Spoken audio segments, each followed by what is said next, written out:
God knows that outside of him, anything you have will become your God. So in his wisdom, he ropes everything you need into himself, so that the moment you access him, things become byproduct. That's why Jesus was speaking in John 17 verse 3. He said, this is life eternal, that you know God. If you know him, the quality of your life increases. The quality of your life is a reflection of the knowledge of God that you have. The more you know God, the more glory comes out of you, because that's how he designed. So anybody who wants to access anything must first of all see him, because it's as you behold him that you are changed. If you don't see him, you can't access what you are looking. And if you route that thing through any other means, that thing will become your God. In the Old Testament, when you study the Bible, you will notice that everybody that commanded enviable order of life had an encounter with God, and he was able to qualify that encounter. Does it not shock you that all the names of God we know, it was not in heaven they sent it from?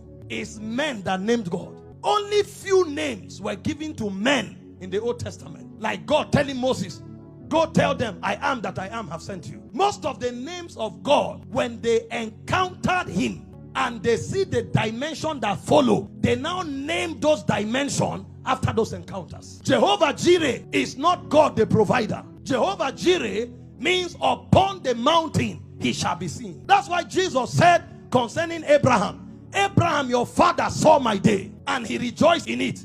So Abraham saw Jesus. He saw a dimension of the Christ upon the mountain. That's what Abraham called Jireh. And when Jesus came many years later telling the Pharisees that Abraham saw him, they didn't understand what happened.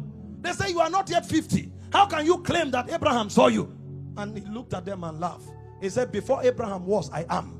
When Abraham ascended that mountain, he saw a dimension. That dimension was what resulted in the superfluous life that Abraham lived. The dimension of God he saw provoked abundance. So the abundance in itself is not the blessing. The dimension he saw was the blessing. Because every time God wants to give you something, he reveals to you a dimension. And so anybody who wants anything, his pursuit will be to see God. I'm teaching like this because it's beyond healing you from an infirmity. Miracle is not healing. Healing is included in miracle. Miracle is divine intervention, altering the systems of men to provide divine order. Healing can be involved, but it's beyond it. Because some of you listening to me now, the miracle you need is for an addiction to die. Some of you listening to me now, the miracle you need is for a door to open. It has nothing to do with sickness, but for that thing to happen, you must encounter a dimension. You must see him before you can command